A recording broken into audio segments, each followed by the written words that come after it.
दोस्तों, आज की हॉरर स्टोरी सुनाने से पहले मैं आपको एक इंटरेस्टिंग सा स्टैट बताना चाहता हूँ। हमारी कहानियां देखने वाले 80% लोग ऐसे हैं जो हमारी वीडियोस एंजॉय तो करते हैं, लेकिन उन्होंने हमारा चैनल अभी तक सब्सक्राइब नहीं किया है। अगर आप उन 80% लोगों में से हैं, तो बस आपको एक छोटा सा काम करना है। इस वीडियो के नीचे आपको एक सब्सक्राइब बटन दिख रहा होगा, बस उस सब्सक्राइब बटन को दबाना है। बस इतना सा काम करना है आपको, और लगे हाथों बेल आइकन भी प्रेस कर देना, ताकि हमारी लेटेस्ट वीडियो आते ही आपको सबसे पहले पता चले। अश्विन ASI यानी आर्कियोलॉजिकल सर्वे ऑफ इंडिया का एक एम्प्लॉय था।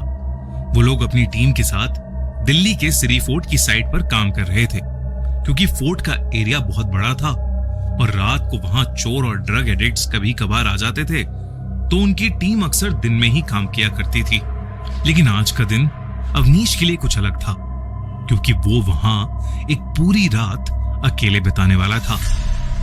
600 साल पहले अलाउद्दीन खिलजी ने मंगोल लोगों के हमले से बचने के लिए सिरी फोर्ट बनवाया था।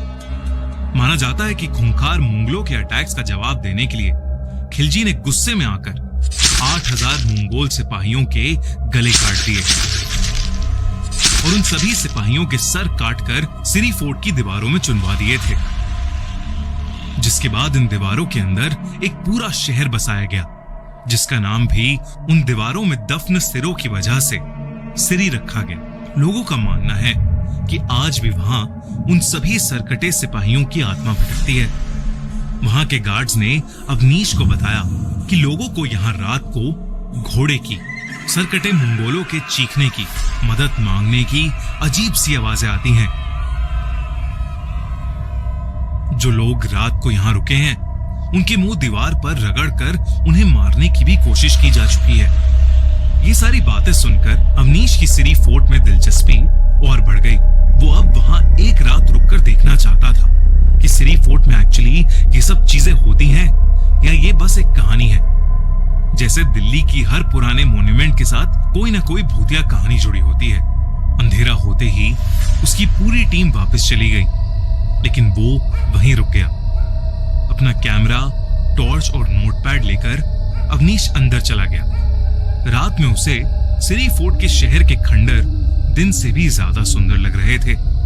उसे विश्वास ही नहीं हो रहा था कि इतनी सुंदर दीवारों के अंदर अलाउद्दीन खिलजी ने 8000 मंगोल सिपाहियों के सर काटकर चुनवा दिए थे।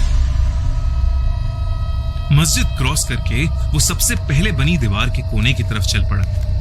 वो रास्ता झाड़ियों से भरा था और अब उसके चारों तरफ रूह कपकपाने वाली शांति फैल गई थी। उसे अब उस दीवार के खंडर दिखने शुरू हो गए थे। उसे ऐसा लगा कि उसे किसी की मदद मांगने की आवाज आ रही है। उसे लगा कि शायद डोर से कहीं किसी की आवाज गूंज रही होगी।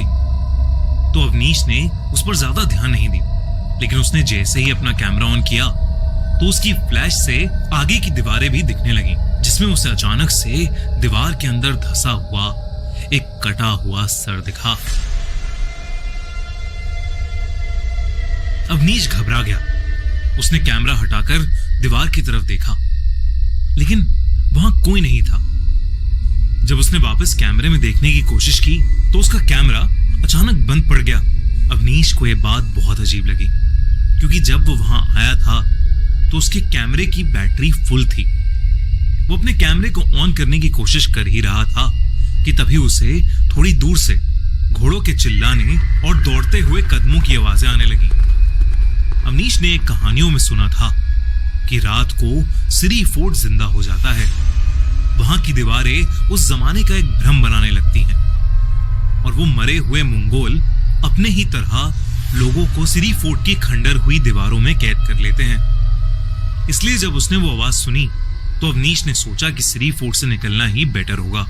इसलिए अवनीश वहां से जाने लगा, लेकिन उसे बाहर निकलने का रास्ता मिल ही नहीं रहा था। वो जिस भी डायरेक्शन में जाता था, वो उसी दीवार के पास घूमकर वापस आ रहा था। उसका फोन भी बंद हो चुका था। अवनीश वहां खड़ा चिल्लाने लगा, लेकिन उसके चिल्लाने के बाद भी कोई उसे सुन नहीं पा रहा था। अवनीश बहुत ज्यादा घबराने लगा। वो आवाजें रुक ही नहीं रही थीं। किसी तरह उसने अपनी सारी जान लगाई और उस दीवार से उल्टी डायरेक्शन में बिना रुके भागने लगा।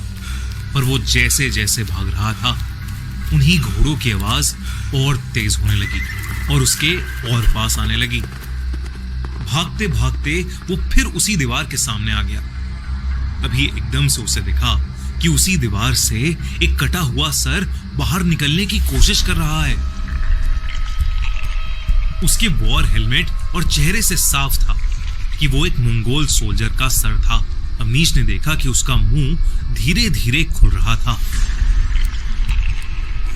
जैसे वो कटा हुआ सर कुछ बोलने की कोशिश कर रहा हो। अवनीश ने डर के मारे अपनी आंखें बंद कर लीं। अपने आप को समझाया कि ये सब उसकी इमेजिनेशन का एक हिस्सा है। लेकिन जब उसने आंखें खोली तो उसका खून सूख गया, क्योंकि अब उसके सामने एक नहीं बल्कि कई कटे हुए सर दीवारों से निकलकर उसको घूर रहे थे और दर्द से चिल्ला रहे थे। अवनीश का दिल अब तेजी से धड़क रहा था। वो पागलों की तरह चिल्लाने की कोशिश कर रहा था, लेकिन उसकी आवाज भी निकलना बंद हो गई थी। अवनीश को ऐसा लग रहा था कि वो सारे सर रोते हुए, दर्द में चिल्लाते हुए उसको अपनी तरफ खींचने लगे हैं। अवनीश खुद को संभाल नहीं पा रहा था।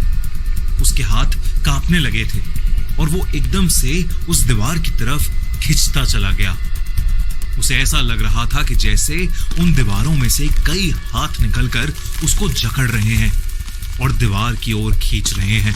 उसने अपना सर दीवारों पर रगड़ना शुरू कर दिया, जैसे वो खुद को उन्हीं दफनाए हुए सरों का हिस्सा बना रहा हो। उसे बहुत ज्यादा दर्द हो रहा था, लेकिन वो खुद को रोक ही नहीं पा रहा था। अचानक से उसे अपनी गर्दन पर बहुत तेज दर्द महसूस हुआ।